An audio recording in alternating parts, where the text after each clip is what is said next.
परमात्मा की महती कृपा से हम लोग श्रीमद् भगवत गीता का अनुशीलन कर रहे हैं। सर्वप्रथम स्वामी श्री सतगुरु जगजीत सिंह जी को याद करते हुए कि ये गीता का भाव हम लोग समझ सकें, सतगुरु जी ऐसा कृपा आशीर्वाद करें। भगवान श्री कृष्ण अर्जुन को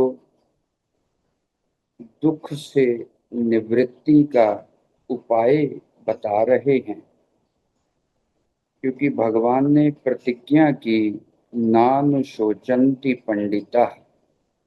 जो पंडित होता है वो शोक नहीं करता। तो गीता का जो तात्पर्य है वो शोक निवृत्ति का उपाय बताने में है। तो इसलिए अपने जीवन में परमात्मा का अनुभव करना, अपने जीवन में परमात्मा को प्रकट करना, यही हमारे जीवन का लक्ष्य है। उस विराट सत्ता के साथ हमारा एकात्म भाव स्थापित हो जाए, मैं उससे भिन्न नहीं हूं। जब विराट सत्ता के साथ हमारा एक आत्म भाव स्थापित हो जाएगा तो हमारी सारी जो सीमाएं हैं वो खत्म होंगी, हमारी क्रिया भी अनंत हो जाएगी और हमारा ज्ञान भी अनंत हो जाएगा। तो ये एकात्म भाव को ही जीवन में प्रकट करने का नाम पंडित बनना है, ज्ञानी बनना है। उसी के लिए भगवान श्री कृष्ण गीता का उपदेश कर रहे हैं। तो वस्तुतः आत्मा निर्गुण निष्क्रिय होने पर भी जब तक ये अनुभव हमारे भीतर नहीं आता तो भगवान कहते हैं तुमको कर्मों का अनुष्ठान करना है और चित्त शुद्धि के द्वारा उस ज्ञान तक पहुंचने के लिए कर्मों को सहारा बनाओ। एक चीज मैं यहाँ और आपका ध्यान दिलाऊं, उस दिन मैंने कहा भी था लेकिन विशेष बात है, जब भगवान बोलना 18वें अध्याय में समाप्त करेंगे तो उनका अंतिम उपदेश है, सर्वधर्मान परित्यज्य माम एकम शरणम व्रज अहम त्वा सर्व पापेभ्यो मोक्षयिष्यामि मा शुचा। अर्जुन, तुम सभी धर्मों का परित्याग करके, प्रायः वेदों में और गीता में धर्म शब्द का जो प्रयोग होता है वो किसी धार्मिक अनुष्ठान अर्थ में नहीं होता, वो कर्तव्य अर्थ में होता है, जिम्मेवारी अर्थ में होता है। जैसे धर्म अर्थ काम मोक्ष 4 पुरुषार्थों की बात हमारे सनातन में है, वहां पर भी जो धर्म शब्द का अर्थ है किसी धार्मिक अनुष्ठान से नहीं, अपने जीवन के कर्तव्यों को ही धर्म शब्द से कहा है। वो धार्मिक अनुष्ठान भी उन्हीं कर्तव्यों का एक हिस्सा होता है। इसीलिए भगवान जो 18वें अध्याय में कहेंगे कि संपूर्ण कर्तव्यों को परित्याग करके तुम मेरी शरण में आ जाओ, मैं तुमको सभी पापों से मुक्त कर दूंगा, तुम निश्चिंत हो जाओ। तो यहाँ पर धर्म शब्द का जो अर्थ है वो है कर्म। क्रिया, क्योंकि जब तक हमारे भीतर कर्ता भाव है, भोक्ता भाव है, तब तक हम निष्क्रिय आत्म स्वरूप को नहीं जान सकते। क्योंकि कर्ता भाव अहंकार के कारण होता है, कामना के कारण होता है। इसीलिए अपनी निष्कर्म सिद्धि ही अपने निष्क्रिय स्वरूप तक लेकर जाती है। तो क्या समझना है यहाँ पर? पहले भगवान बताएंगे कर्मों का अनुष्ठान करो, और फिर आगे जाकर के जब तुमको ज्ञान की योग्यता आ जाएगी तो कर्मों का परित्याग संपूर्णतया करना है। तब जाकर के निष्क्रिय आत्म स्वरूप जो है वो प्रकट होगा।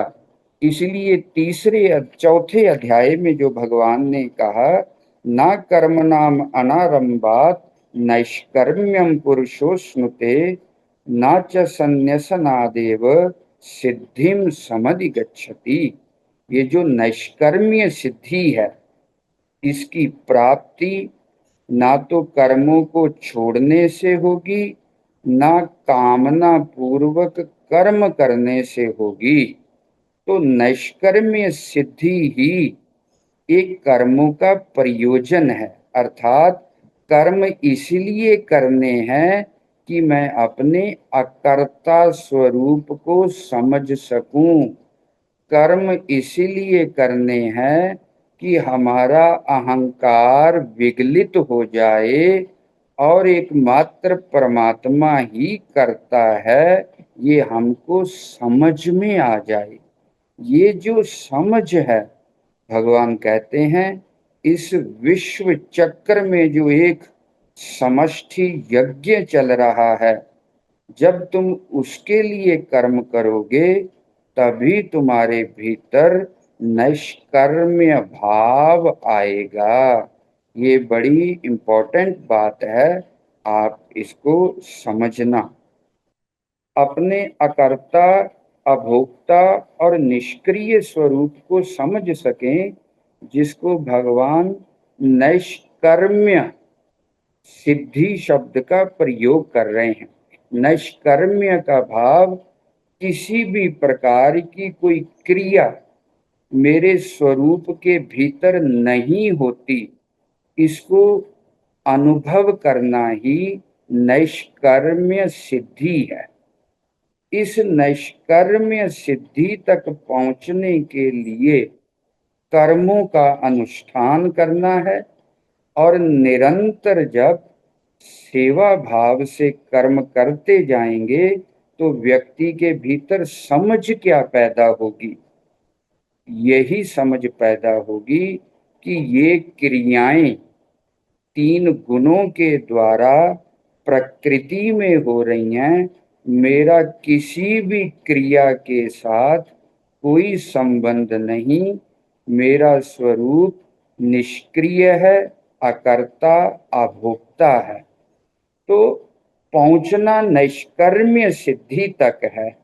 तो कहने का भाव कि पहले ज्ञान के लिए कर्म करना है, और फिर कर्मों का संपूर्ण परित्याग जब तक नहीं होता, आगे भगवान कहेंगे कि जब तक तुमको कोई जीवन में कर्तव्य नजर आता है, कोई ना कोई कामना है कि मैं ये बन जाऊं, ये प्राप्त कर लूं, इसका मतलब तुम्हारे भीतर अहंकार है।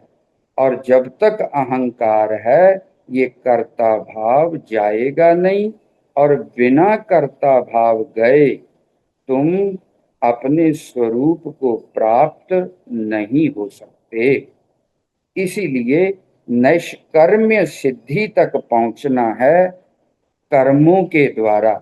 मतलब उल्टी बात लगती है, कर्म इसीलिए करना है कि मैं संपूर्ण कर्मों का त्याग कर सकूं। ये है नैष्कर्म्य सिद्धि। तो भगवान ने हम लोगों ने देखा था 14वें श्लोक तक कि सृष्टि के पूर्व में भगवान ने एक यज्ञ किया। उसी यज्ञ के द्वारा ही संपूर्ण लोकों की, जगत की उत्पत्ति हुई। और उस विराट यज्ञ को चलाने वाली जो देव सत्ताएं हैं, भगवान कहते हैं परस्परम भावयन्तः श्रेय परम अवाप्स्यथा। तुम अपने कर्मों को उन देव सत्ताओं के लिए, उस यज्ञ के लिए अपनी आहुति बनाओ, तब तुमको श्रेय की अर्थात सुख और कल्याण की प्राप्ति होगी। अगर तुम अपने स्वार्थ से, यज्ञ तो सृष्टि में भगवान के द्वारा संचालित है, वो चलता रहेगा, तुम्हारे बिना सहयोग किए भी चलेगा। अगर तुम उन कर्मों में अपनी आहुति डालोगे, सहयोग करोगे, तो तुमको श्रेय प्राप्त होगा। अगर तुम नहीं डालते तो भगवान कहते हैं भुंजते ते त्वगम पापा ये पचन्त्यात्म कारणात्, तुम्हारा जीवन पापमय बन जाएगा। तुम अपने स्वार्थ लोभ से जीवन जो जीते हो, निरंतर इस यज्ञ से ले रहे हो, दे नहीं रहे, तो तुम्हारा जीवन पापमय है, तुम कृतज्ञ हो।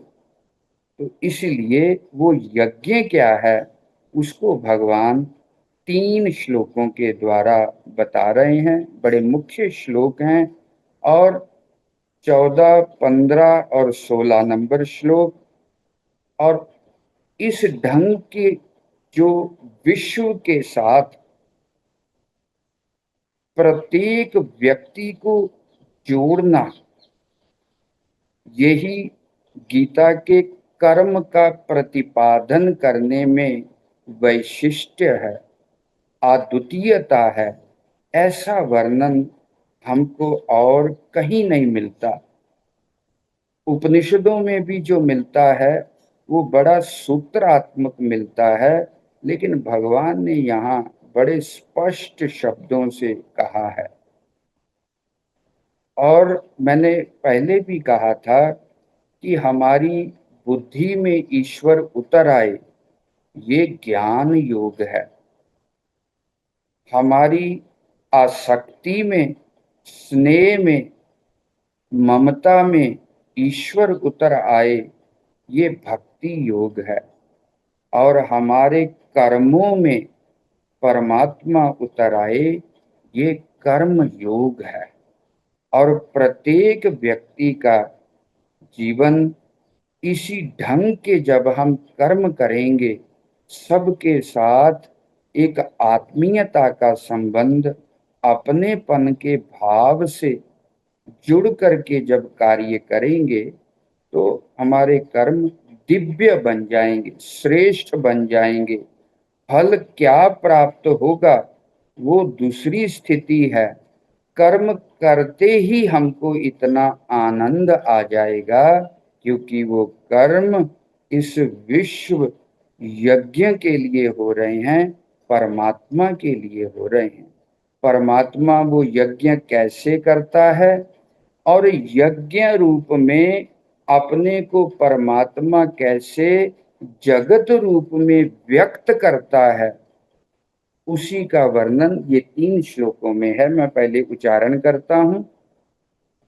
अन्नाद् भवन्ति भूतानि प्रजन्यादन्न संभवा, यज्ञाद् भवति पर्जन्यो यज्ञः कर्म समुद्भवा, करम ब्रह्मोद्भवं विद्धि ब्रह्माक्षर समुद्भवम्, तस्मात् सर्वगतं ब्रह्म नित्यं यज्ञे प्रतिष्ठितम्, एवं प्रवर्तितं चक्रम नानुवर्तयति हया, अघायु इंद्रिया रामो मोघम पार्थ सजीवति। 14, 15 और 16 नंबर श्लोक। भगवान कहते हैं अर्जुन, वो परमात्मा अपने आप को इस यज्ञ रूप में कैसे स्थापित करता है, उसका वर्णन तुम सुनो। सबसे पहले अन्नाद भवन्ति भूतानि, उल्टे क्रम से भगवान चलते हैं, बाद में इसको हम दूसरी तरफ से भी देखेंगे। ये जितने भी भूत अर्थात प्राणी वर्ग हैं, मनुष्य पशु पंछी जितने भी जीवधारी हैं, उन सब की उत्पत्ति अन्न से होती है।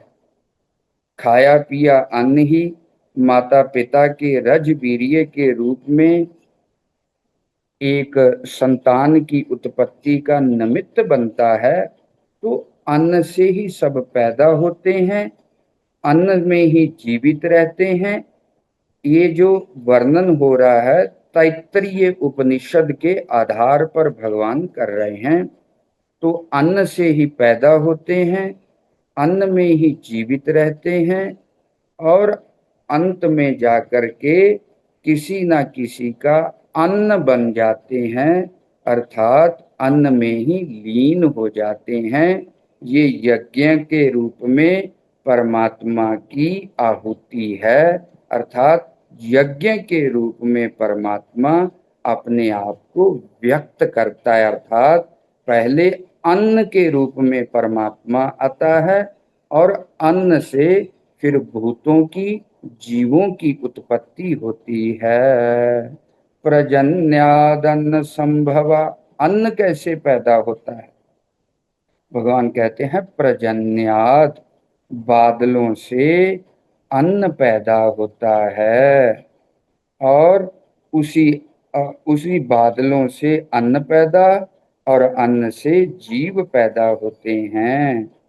और ये पर्जन्य अर्थात बादल, बारिश कैसे पैदा होती है? यज्ञाद भवति पर्जन्यो, यज्ञ से पर्जन्य अर्थात बादल पैदा होते हैं। वो यज्ञ क्या है? यज्ञ कर्म समुद्भव, यज्ञ एक विशेष कर्म के द्वारा यज्ञ चल रहा है, और उसी यज्ञ से पर्जन्य अन्न और भूत पैदा होते हैं। यज्ञ क्या है? बड़ा सुंदर वर्णन यहाँ भगवान कर रहे हैं। बोलते हैं ये जो अंतरिक्ष है, जिसमें आज्य पात्र बोलते हैं, जिसमें हम घी रखते हैं अग्नि में डालने के लिए, वो पात्र बर्तन ये अंतरिक्ष है। और एक यज्ञ कुंड होता है, बोलते ये पृथ्वी यज्ञ कुंड है। और उस पात्र में जो घी है वो समुद्र का जल है, और जो आसमान में सूरज है वो इस यज्ञ की अग्नि है।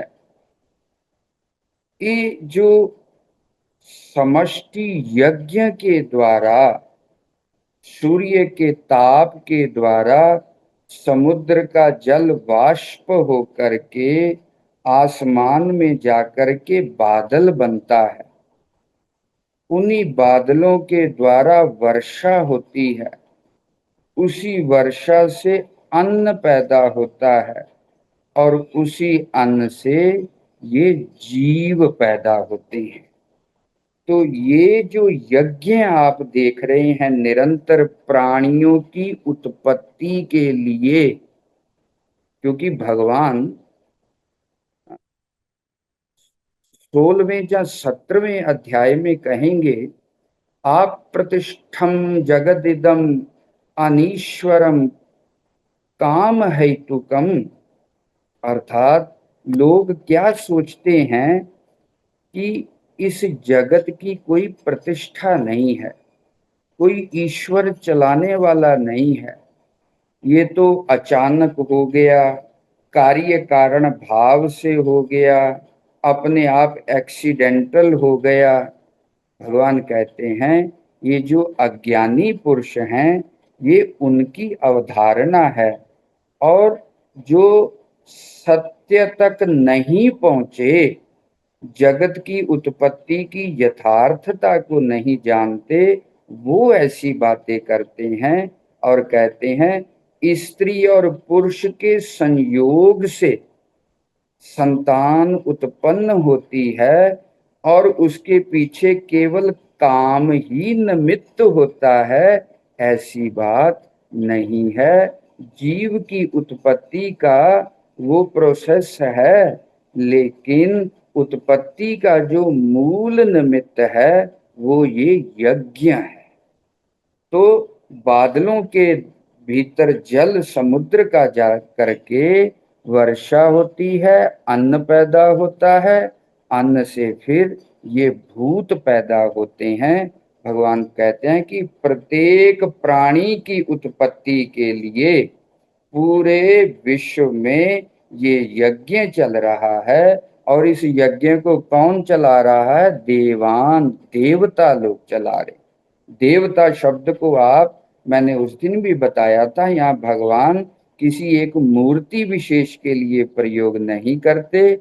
जैसे शरीर में अनेक अवयव हैं, हाथ पैर सब अलग अलग काम करते हैं, सबकी अलग अलग भूमिका है, सबका अलग अलग आकार है। उसी प्रकार इस जगत की व्यवस्था को चलाने के लिए जो अलग अलग कार्य हैं, उन कार्यों के जो अभिमानी शक्ति है उसी को देवता कहते हैं। अर्थात परमात्मा ही इन देव शक्तियों के रूप में अभिव्यक्त होकर के संसार का कार्य चला रहे हैं। तो ये जो एक महान कर्म चल रहा है, यज्ञ कर्म समुद्भवा। भगवान कहते अर्जुन तुम देख रहे हो, तुम सोचते हो कि मैं कर्म अपने स्वार्थ के लिए करूं, या मैं कर्मों को छोड़ दूं, या इन कर्मों का कोई दिव्य उद्देश्य, या इन कर्मों को सेवा, पर उपकार और परमात्मा के लिए मैं क्यों करूं। एक महान कर्म इस विश्व में निरंतर चल रहा है।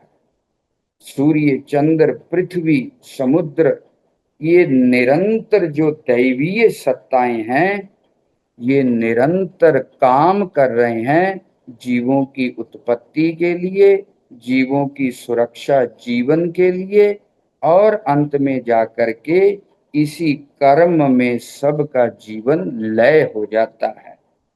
तो ये कर्म कैसे चलता है, जो मैंने पहले भी कहा, ये कोई एक्सीडेंटल नहीं, कोई कार्य कारण नहीं, अचानक हो गया। भगवान उसको भी बता रहे हैं। कहते हैं करम ब्रह्मोद्भवम विद्धि ब्रह्माक्षर समुद्भवम। अर्जुन ये कर्म अचनचेत नहीं है, पूरी प्लानिंग से काम चलता है। आप प्रकृति की जितनी भी क्रियाएं देखेंगे बड़ा आश्चर्य होता है। व्यक्ति थक जाता है, गलत भी करने लगता है और समय असमय भी हो जाता है, लेकिन प्रकृति की प्रत्येक क्रिया आप देखेंगे बड़ी सुनियोजित, सुनिश्चित है, पूरी योजनाबद्ध है। दिन रात, वर्षा ऋतुओं का परिवर्तन, बीज कैसे फल तक पहुंचता है, हर प्रकृति का कार्य, जिसको गुरुबाणी में पैविच अगन वह सद्भाव आदि शब्दों के द्वारा जो गुरु नानक पातशाह स की वार में प्रयोग करते हैं, ये पूरी जो पैदे विच चल रही है प्रकृति, यही एक विराट कर्म हो रहा है, यज्ञ हो रहा है। भगवान कहते हैं इस कर्म के पीछे कर्म ब्रह्मोद्भवम विद्धि, कर्म ब्रह्म से पैदा होता है। यहाँ ब्रह्म शब्द का अर्थ वेद है, वेद। भगवान भाष्यकार इसकी व्याख्या करते हुए लिखते हैं आचार्य शंकर, वेद कोई किताबों का या कागजों का पुलिंदा नहीं है। वेद का मतलब है ईश्वर का शाश्वत ज्ञान। वेद का मतलब है जिस ज्ञान के द्वारा परमात्मा इस जगत की उत्पत्ति और स्थिति लय करता है, उसका नाम है वेद। वेद का मतलब है जिसके द्वारा परमात्मा जीवों को उनके कर्मों का फल देता है, उसका नाम है वेद। वेद का मतलब है जिसके द्वारा परमात्मा जीवों के ऊपर अनुग्रह करता है, कृपा करता है, उसका नाम है वेद।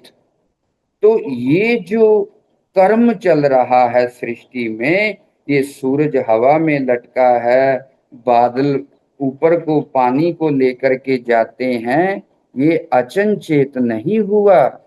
इसके पीछे एक महान ज्ञान शक्ति काम करती है। कोई अंधी क्रिया नहीं है। अपने शरीर को ही देखेंगे तो खाए हुए अन्न का जब रस बनता है, तो वो रस कितना मांस बनेगा, मेद बनेगा, मज्जा बनेगा, रक्त बनेगा, और शरीर के किस अंग की कोशिकाओं को कितना कितना उसका रस जाएगा। ये पूरी प्लानिंग जो है, आप देखेंगे प्रकृति के जर्रे जर्रे में एक खास ज्ञान शक्ति काम करती है।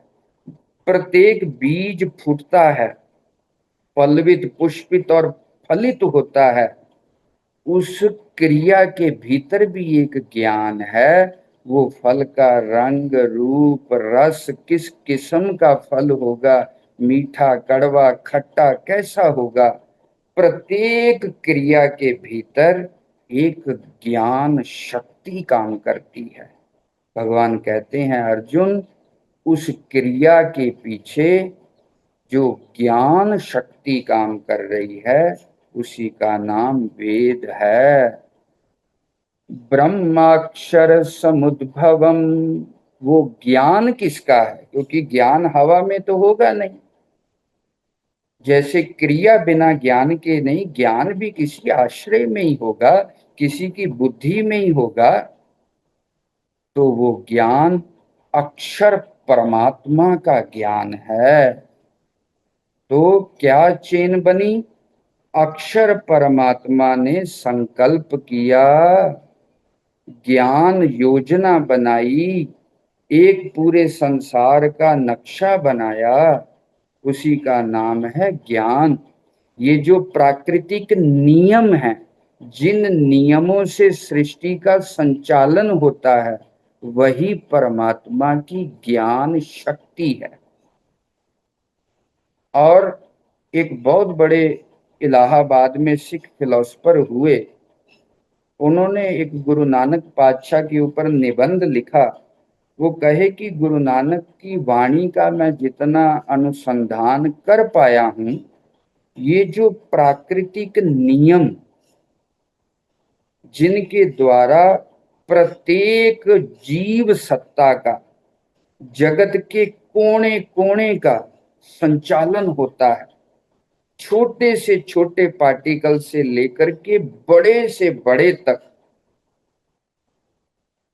जितना हमको दिखता है या जो नहीं भी दिखता, जो अपना एक एग्जिस्टेंस रखता है, प्रत्येक पदार्थ के भीतर कुछ नियम काम करते हैं। वही नियम परमात्मा की ज्ञान शक्ति है, संकल्प है।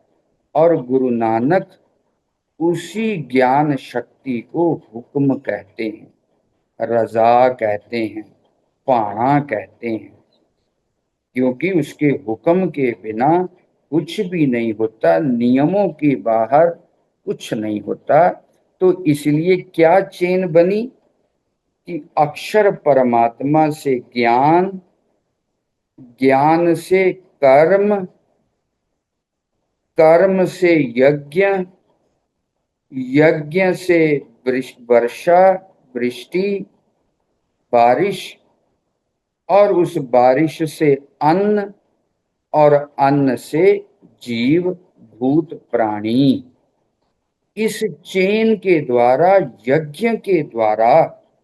अब ऐसा नहीं आपने सोचना, जैसे यहाँ एक बहुत गंभीरता, इसका रहस्य, गंभीरता और विशिष्टता तभी मालूम पड़ेगी। इस सूत्र को हम सब लोग ध्यान में रखें।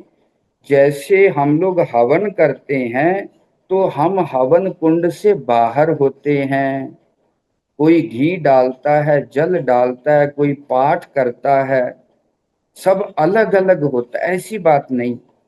उसी अक्षर परमात्मा ने अपने स्वरूप के भीतर से ही ज्ञान पैदा किया। पैदा किया शब्द का प्रयोग करना पड़ता है, वस्तुतः वो ज्ञान स्वरूप है। और अपने आप को ही क्रिया रूप में प्रकट किया, अपने आप को ही यज्ञ रूप में प्रकट किया, अपने आप को ही वर्षा रूप में प्रकट किया, अपने आप को ही अन्न रूप में प्रकट किया, और अपने आप को जीव रूप में प्रकट किया। तो परमात्मा कैसे निर्गुण, निराकार और निष्क्रिय परमात्मा कैसे ये जगत रूप में प्रकट होता है, कैसे जगत के कण कण में व्याप्त है। जैसे ये पूरा शरीर है, विद्वान लोग ऐसा प्रयोग करते हैं, रोटियां चल रही हैं, रोटियां बैठी हैं, ऐसा कोई संत लोग प्रयोग करते हैं। जो साधु लोग हैं वो कहते हैं मूर्ति बैठी है। ये जो शरीर का प्रत्येक कण है, अंत तो गत्वा ये प्रोटीन अर्थात अन्न का ही एक विकार है, जहाँ अन्न का ही एक विकसित रूप है, अन्न के बिना कुछ भी नहीं। इसी प्रकार ये संपूर्ण जगत अक्षर परमात्मा के बिना कुछ भी नहीं। इस यज्ञ के रूप में, क्योंकि भगवान कृष्ण यज्ञ रूपे न प्रतिष्ठिता, वो परमात्मा यज्ञ के रूप में प्रतिष्ठित हो गया। इसीलिए भगवान कृष्ण कहते हैं अर्जुन कि तुम इस परमात्मा के द्वारा एवं प्रवर्तितम चक्रम नानुवर्तयति हया, 16th जो श्लोक है, ये जो मेरे द्वारा चलाया हुआ विश्व यज्ञ है, जो प्राणियों की उत्पत्ति का निमित्त है, इस यज्ञ में अगर तुम सहयोग नहीं करोगे, अगायुर इंद्रियारामो, अगर तुम इंद्रियाराम बनोगे, अपनी इंद्रियों की तृप्ति के लिए कामना स्वार्थ की से प्रेरित होकर के काम करोगे, अगायु, तुम पाप को खा रहे हो, भोग रहे हो, अर्थात पाप का तुम्हारा जीवन होगा। क्योंकि तुम इतने कृतज्ञ हो, इतने सेल्फिश हो कि सारी प्रकृति तुम्हारे लिए, परमात्मा तुम्हारे जीवन को बनाए रखने के लिए निरंतर कर्म कर रहा है, और तुम अपने स्वार्थ के लिए कर्म करो। अगायु का मतलब पाप, इंद्रिय रामो, अगर तुम इंद्रिय तृप्ति के लिए काम करोगे तो तुम पापमय काम करते हो। मोगम पार्थ स जीवति, मोगम का मतलब व्यर्थ, तुम्हारा जीवन व्यर्थ चला जाएगा। तुमको परमात्मा ने अवसर दिया, इस अवसर के द्वारा तुम अपने कर्मों को परमात्मा के साथ जोड़ करके अपनी आत्मा के रूप में परमात्मा को प्रकट कर सकते थे। इस मनुष्य जीवन को प्राप्त करके तुमने वो अवसर गवा दिया अपनी अहंकार और स्वार्थ के कारण, इसलिए तुम्हारा जीवन व्यर्थ चला जाएगा। अब इसको उम्मीद है प्राय बात समझ में आ गई होगी, लेकिन इसको मैं थोड़ा सा और आगे जाकर के 8वें अध्याय में भगवान जिन शब्दों का प्रयोग करेंगे, और प्राय वेदांत शास्त्र के पारिभाषिक शब्द हैं, उनको बताने का मुख्य अर्थ यहाँ पर यही है कि हमको महसूस हो सके कि हमारा जीवन अकेले का नहीं है, हमारा जीवन स्वतंत्र नहीं है। हम जैसा चाहें अपनी इच्छा से, इतने स्वार्थ से हम नहीं जी सकते।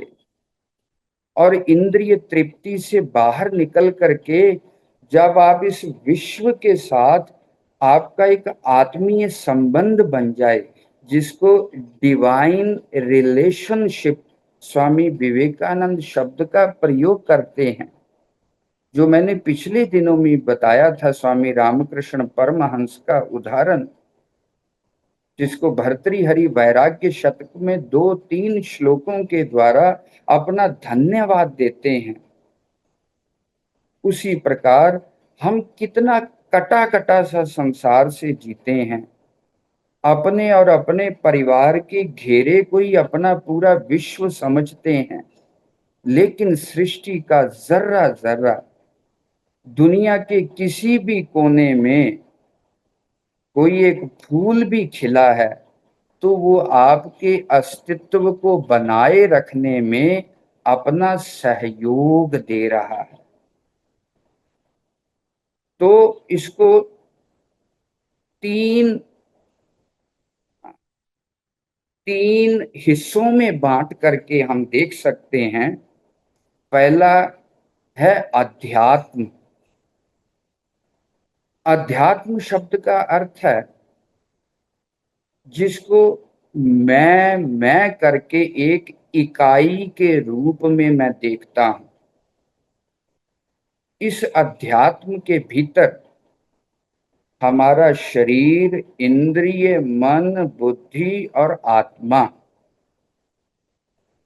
ये पूरी जो एक इकाई है, इसको शास्त्र ने कहा अध्यात्म। अब ये जो अध्यात्म है, क्या ये अकेला ही अपने बलबूते पर जीवन जी पाएगा? नहीं, ये डिपेंड है दूसरी इकाई के ऊपर, जिसको बोलते हैं अधिभूत। अधिभूत का मतलब इस अहम की इकाई के बाहर जितना भी आप प्राणी समुदाय देख रहे हैं, दूसरे लोग, जीव जंतु, ये वृक्ष, ये नदियां, ये पहाड़, ये हवा पानी, ये है अधिभूत। और तीसरा है अधिदैव। कुछ दैवीय सत्ताएं हैं, जैसे सूर्य हो गया, हवा होगी, वायु हो गई, अग्नि हो गई, ये सब आपस में इंटरकनेक्ट हैं और एक दूसरे के बिना इनका जीवन या इनका वजूद पॉसिबल ही नहीं है। जैसे आंख है, आंख का क्या प्रयोजन है? रूप को देखना। तो आंख हो गई अध्यात्म, रूप हो गया अधिभूत, किसी वस्तु को ही देखेगी। लेकिन क्या आंख तब तक रूप को देख सकती है जब तक प्रकाश ना हो? तो प्रकाश हो गया अधिदैव। तो ये तीनों चीजों निरंतर मिल करके अगर काम करें तो जीवन बड़ा सुसंगित होता है, धर्म पूर्वक होता है, नैतिक होता है। अगर हम निरंतर अधिभूत और अधिदैव से निरंतर ले रहे हैं, लेकिन इसको रिटर्न नहीं कर रहे, तो इस श्रृंखला में विघ्न आता है। सृष्टि तो चलती रहेगी, भगवान कहते हैं, क्योंकि वो अक्षर परमात्मा के द्वारा संचालित है। भगवान कहते हैं तुम मेरा निमित्त बनो इस सृष्टि को चलाने में। अगर इस यज्ञ में तुम मेरा सहयोग करोगे अपने शुभ कर्मों के द्वारा, तो तुम्हारा कल्याण होगा।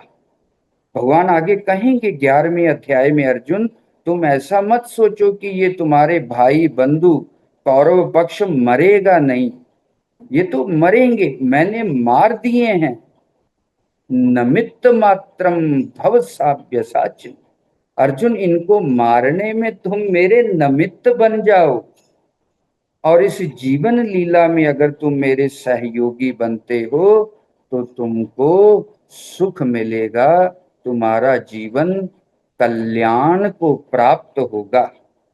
तो इसीलिए अध्यात्म, अधिभूत और अधिदैव, ये तीन चीजों इकाइयों के द्वारा ये परस्पर संसार का चक्कर चल रहा है, जिसको भगवान विश्व चक्र कहते हैं। भगवान कहते हैं अर्जुन, इसी विश्व चक्र को सुव्यवस्थित चलाने के लिए तुम कर्म करो, क्योंकि इस यज्ञ के लिए कर्म करने का मतलब है तुम परमात्मा के लिए कर्म कर रहे हो, अपने अहंकार और स्वार्थ से प्रेरित होकर के कर्म नहीं कर रहे।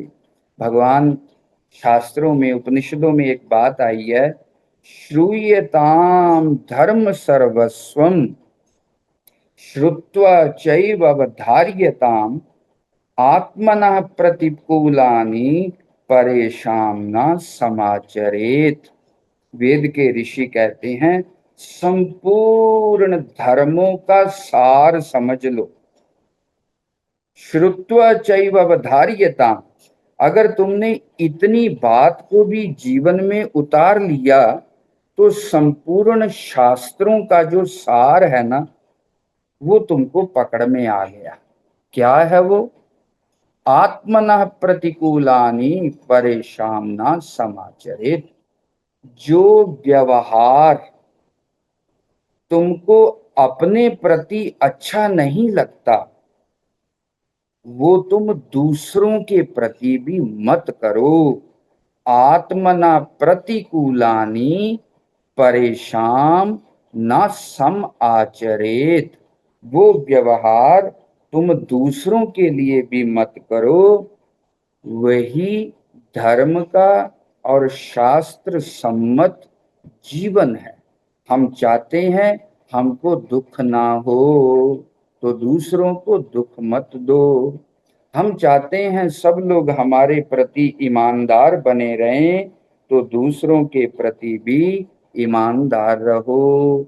हम चाहते हैं हमारा जीवन हर सुख सुविधा से संपन्न हो, तो जितना तुमको परमात्मा ने सामर्थ्य दिया है दूसरों को भी संपन्न करने का प्रयास करो। एक शब्दों में मैं कहूं, थोड़े को बहुत में समझ लीजिएगा, दूसरों का शोषण करना पापमय जीवन है, दूसरों का पोषण करना पुण्यमय धर्ममय जीवन है। तो आप इस सब के द्वारा सुनने से आपको महसूस होना चाहिए कि इस जगत के कण कण में परमात्मा है। ये महसूस होना चाहिए कि इस जगत के कण कण के साथ मेरा आत्मीय संबंध है, कोई दूसरा नहीं। केवल आकार में अंतर है, रूप में अंतर है, स्वभाव में अंतर नहीं। एक ही सोना चाहे माला बन जाए, कानों में पहनने का कुंडल बन जाए, हाथ में पहनने की अंगूठी कड़ा बन जाए, आकार अलग अलग हैं, सब जगह सोना एक ही है। उसी प्रकार एक ही परमात्मा ने ये सृष्टि रूपी यज्ञ चलाया है। पंचदशीकार स्वामी विद्यारण्य स्वामी अपने एक ग्रंथ में लिखते हैं, साधकम अबाधकम चेत जगत ईश्वर निर्मितम।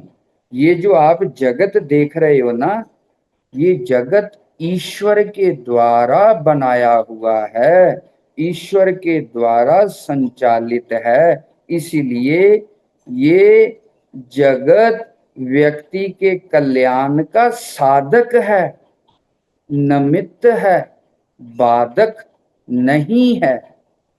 ये जगत से ईर्ष्या करना, द्वेष करना, या कुदृष्टि रखना, इसका शोषण करने की प्रवृत्ति रखना, विद्यारण्य स्वामी कहते हैं ईश्वर का जगत व्यक्ति को दुख नहीं देता। ये तो जब हम मानसिक सृष्टि करते हैं, वो मानसिक सृष्टि के द्वारा हम वस्तुओं पर अपना अधिकार और अभिमान करते हैं, वही सृष्टि व्यक्ति के दुख का कारण बनती है। जीव सृष्टि ईश्वर के सुख का साधक है, निमित्त है, और जीव की जो सृष्टि है वो व्यक्ति के लिए दुख का कारण है। इसका विस्तार मैं फिर कभी आगे करूंगा जीव सृष्टि का। तो यहाँ पर ये महसूस होना चाहिए कि हमारा जगत के साथ कैसा आत्मीय संबंध है।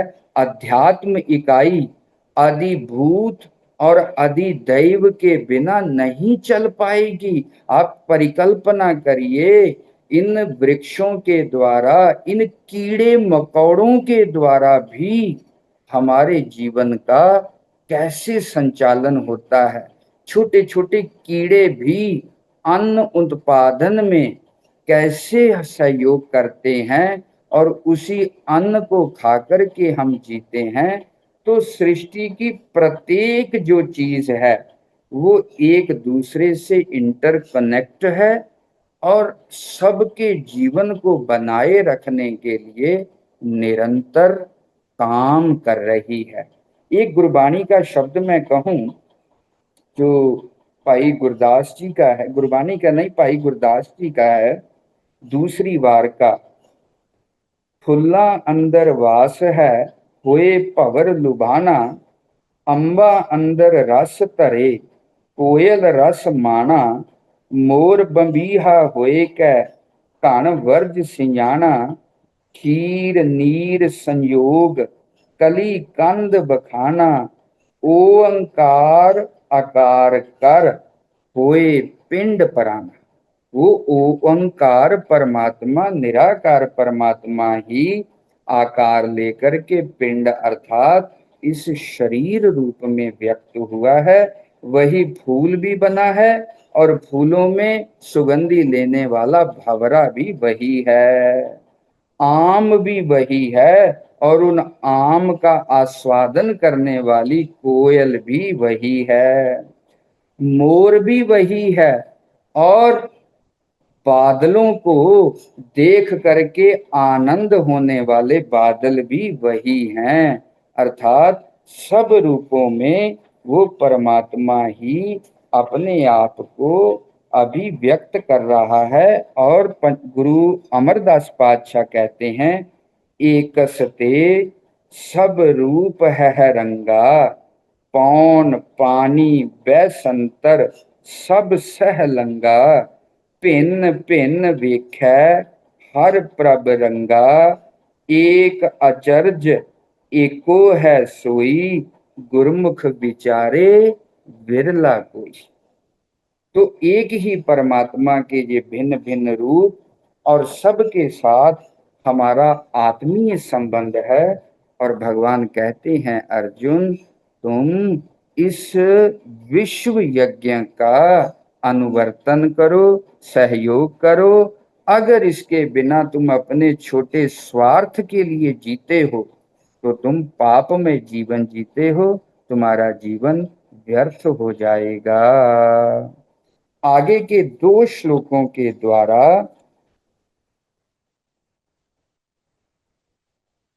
अच्छा, एक और चीज यहाँ याद आ गई। यज्ञ शब्द का एक अर्थ आत्मसमर्पण करना होता है। ये वैदिक अर्थ है। जैसे हम यज्ञ में कोई आहुति देते हैं तो एक त्याग करते हैं, सैक्रिफाइस करते हैं। तो यज्ञ का अर्थ है त्याग करना। और त्याग किसका करना है? अपने अहम का त्याग करना है। इसको भी भगवान आगे कहेंगे कि इस यज्ञ के द्वारा तुमको क्या आहुति देनी है। कर्मों के द्वारा तुम अपने अहम को सौंप दो। ये जो अहम का त्याग है, आत्म बलि है। ये अपने आप को पहला मरण कबूल, जीवन की छड़ियास हो सबना की रेणुका तो आओ हमारे पास। ये जो अपने आप का समर्पण है, अपने अहंकार को देना है, यही यज्ञ के लिए त्याग करना है, अपनी आहुति देना है। इस प्रकार जो प्रत्येक कर्म को एक यज्ञ की भावना से करता है, उसके कर्म बड़े पवित्र होते हैं, परमात्मा से जुड़ जाते हैं। और ऐसे कर्म जो हैं वो देखेगा, ये अध्यात्म इकाई भी परमात्मा है, ये सब भूत भी परमात्मा है, ये दैवी सत्ताएं भी परमात्मा के विभिन्न रूप हैं। तो परमात्मा परमात्मा के द्वारा परमात्मा ही कर रहा है। हर जगह उसको परमात्मीय दृष्टि होगी और उसका चित्त शुद्ध हो करके परमात्मा उसके हृदय में प्रकट हो जाएंगे। अब आगे के 2 श्लोकों के द्वारा भगवान ज्ञान योग का वर्णन करते हैं।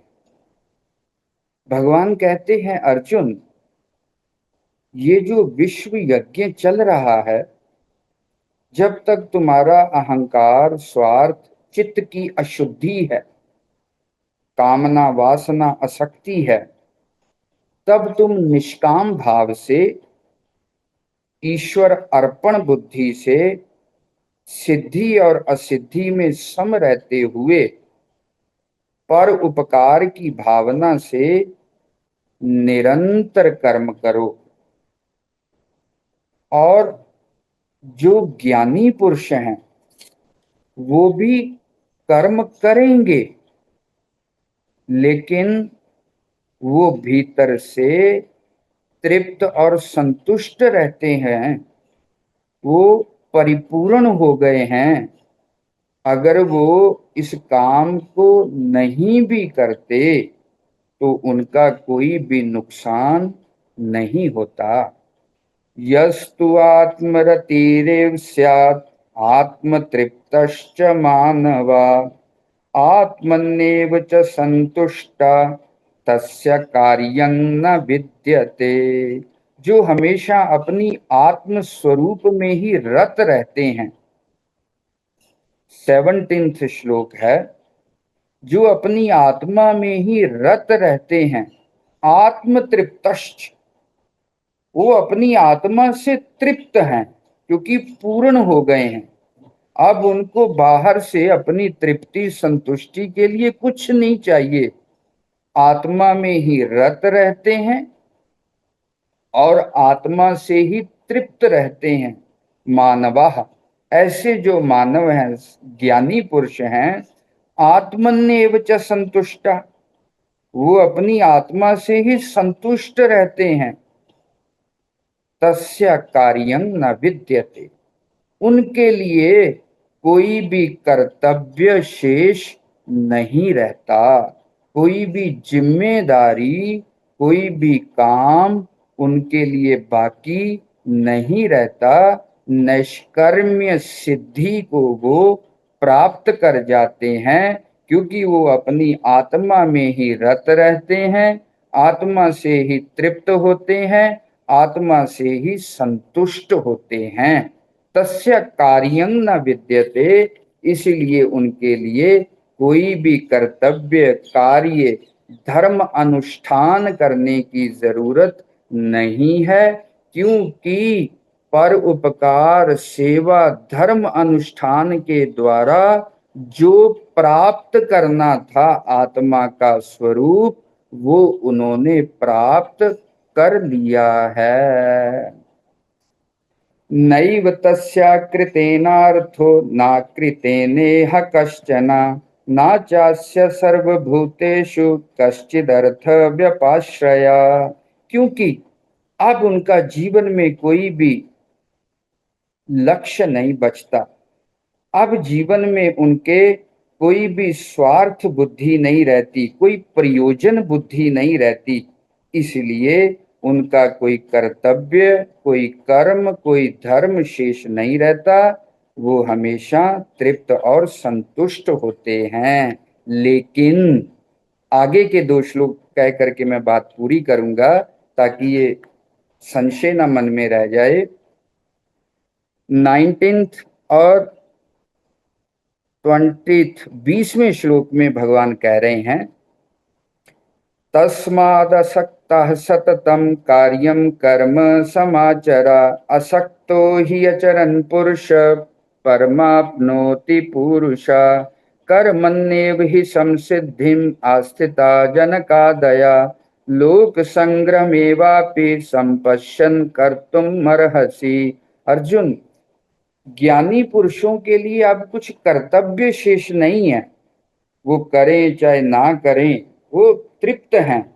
लेकिन लोक संग्रह के लिए, लोक संग्रह यहाँ पारिभाषिक शब्द है, लोगों का मंगल करने के लिए, लोगों के लिए एक आइडियल पुरुष बनने के लिए, एक उदाहरण बनने के लिए, जैसे गुरु साहब अपने जीवन के द्वारा दिखाते हैं जीवन कैसे जीना चाहिए, सुख दुख में कैसे रहना चाहिए, हर कार्य को कैसी कुशलता से निर्लिप्त और सुख दुख में सम रहते हुए कैसे काम करना चाहिए, लोगों के शिक्षा के लिए ज्ञानी पुरुष को भी असक्तः सततम कर्म, जैसे अज्ञानी पुरुष निरंतर कर्म करते हैं, ज्ञानी पुरुष को भी अज्ञानियों के लिए एक उदाहरण बनने के लिए, लोक कल्याण के लिए निरंतर काम करते रहना चाहिए। आस्थिता जनकादया, जनक आदि का उदाहरण भगवान श्री कृष्ण दे रहे हैं अर्जुन। जबकि जनक राजा जीवन मुक्त पुरुष थे, लेकिन फिर भी वो राज्य चलाते थे, राज्य का संचालन करते थे, प्रजा लोगों का घूम घूम करके दुख सुनते थे और उनका दुख दूर करने के लिए निरंतर प्रयास करते थे, जबकि वो जीवन मुक्त पुरुष थे। उन सभी कार्यों का जनक से कोई संबंध नहीं है। वो सभी कार्य जनक के चित्त को प्रभावित नहीं करते थे। उन सभी कार्यों का राजा जनक को कोई फल भोगना नहीं होता था, लेकिन फिर भी लोक संग्रह, लोक मंगल के लिए जनक आदि के जैसे अनेक ऋषि संत लोग जैसे निरंतर काम करते आए हैं, उसी प्रकार ज्ञानी पुरुष चाहे तो नहीं कर सकता, उसके लिए कोई प्रयोजन नहीं। लेकिन भगवान कृष्ण कहते हैं मेरा मत क्या है, मैं क्या सोचता हूं कि ज्ञानी को भी लोक संग्रह के लिए निरंतर काम करते रहना चाहिए। अर्जुन पूछता है महाराज क्यों, ज्ञानी को क्या करना चाहिए, अब कर्मों के लफड़े में उसको क्यों पढ़ना चाहिए। भगवान कहते हैं 21वां श्लोक, इसको कह के बात पूरी करता हूं। यद यदाचरति श्रेष्ठस्तत्तदेवेतरो जना सा यत् प्रमाणम कुरुते लोकस्तदनुवर्तते। अर्जुन, जो ज्ञानी पुरुष होता है उसके ऊपर जिम्मेदारी अधिक होती है, क्योंकि वो सत्य असत्य को जानता है। और लोग प्रायः श्रेष्ठ पुरुषों को जीवन में उदाहरण मानते हैं। इसलिए तैत्तिरीय उपनिषद में जब शिष्य अपने गुरु से पूरी विद्या 12 साल पढ़ करके घर वापस आता है, जिसको समावर्तन संस्कार कहते हैं, उसमें ऋषि का बड़ा लंबा चौड़ा उपदेश है, क्या करना चाहिए क्या नहीं करना चाहिए। जैसे मातृदेवो भव, पितृदेवो भव, धर्मम चर, अधर्मम नाचर, सत्यम ब्रूयात, प्रियम ब्रूयात आदि उपदेश करते हैं तैत्तिरीय उपनिषद के ऋषि। लेकिन अंतिम में ध्यान देना आप लोग, अंतिम में एक बात कहते हैं, यद यद श्रेष्ठम आचरणम तत्तदेव अनुचरणम ना इतरता। हे शिष्य, जो कुछ भी तुमने मुझ में धर्म पूर्वक देखा हो, शास्त्र पूर्वक देखा हो, लोग मंगल पूर्वक देखा हो, उन्हीं मेरे कामों का अनुसरण करना। जो तुमको लगे ये कार्य गुरु जी में भी अधर्म और अशास्त्रीय है, उन कर्मों का तुम आचरण मत करना। इसीलिए भगवान कहते हैं, अर्जुन यद यद आचरति श्रेष्ठस तत्तदेव इतरो जना। जो जो आचरण श्रेष्ठ पुरुष करते हैं ना, साधारण लोग उसी को प्रमाण मानते हैं, सही मानते हैं।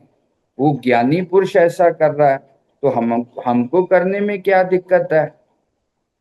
तो इसीलिए जो ज्ञानी पुरुष हैं उनको देख करके अगर ज्ञानी काम छोड़ देगा तो वो तो बैठा है आत्म संतुष्टि में, आत्म तृप्ति में, आत्म रति में। इसलिए वो काम छोड़ करके बैठा है। अगर अज्ञानी देखे कि ज्ञानी पुरुष ने भी काम छोड़ा है, कोई सेवा नहीं करता, सारा दिन बैठा रहता है, मैं भी क्यों ना बैठ जाऊं, तो अज्ञानी व्यक्ति का पतन हो जाएगा। अगर तुम श्रेष्ठ काम करोगे तो अज्ञानी लोग सोचेंगे ज्ञानी पुरुष अच्छे काम करता है, तो तुमको देख करके वो भी करने लग जाएगा। इसीलिए भगवान बुद्ध ने कहा कि जो मैं कहता हूं तुम उसका आचरण करना, जो मैं करता हूं उसका आचरण नहीं करना। क्योंकि जो मैं कहता हूं वो धर्म और शास्त्र के अनुसार कहता हूं, और जो मैं करता हूं अगर करते हुए मुझसे कुछ गलत भी होता है तो ये मेरा प्रमाद है, मेरी असावधानी है, मेरी कमजोरी है। इसीलिए बुद्धिमान लोग कहते हैं गुरुओं के उपदेश का आचरण करना चाहिए, जीवन का आचरण नहीं करना चाहिए। श्रेष्ठ पुरुषों के जीवन की रीस करनी चाहिए। आचरण का शब्द रीस करना, उनके उपदेश का आचरण करना चाहिए, जीवन का नहीं। क्योंकि संत पुरुषों के, गुरु लोगों के जीवन के जो कार्य होते हैं वो बहुअर्थी होते हैं। लोक मंगल को किसका कैसे कल्याण करना है, किस ढंग से किसी को उपदेश देना है, उसमें एक गूढ़ अर्थ होता है। इसलिए हूबहू गुरुओं को देख करके उनका आचरण नहीं करना चाहिए, गुरुओं के उपदेश का आचरण करना चाहिए। इसीलिए भगवान कहते हैं यद यदाचरति श्रेष्ठा तत्तदेवेतरो जना। ज्ञानी चाहे तो अमृत वेले में सो भी सकता है, लेकिन तुमको सोते हुए देखेगा तो अज्ञानी भी सोने लगेगा। इसीलिए ज्ञानी पुरुष को बड़े उत्साह और उद्यम से श्रेष्ठ कार्यों का आचरण करना चाहिए। इसीलिए अर्जुन, तुम इस विश्व व्याप्त जो परमात्मा के द्वारा संचालित यज्ञ है, उस यज्ञ में अपनी कर्म रूपी आहुतियों को डालो। प्रत्येक काम को, मैं बार बार इस चीज को दोहरा रहा हूं, भगवान कृष्ण ने किसी विशेष कर्म अनुष्ठान के लिए नहीं कहा तुम ऐसे पूजा करो, ये मंत्र जपो, वो करो।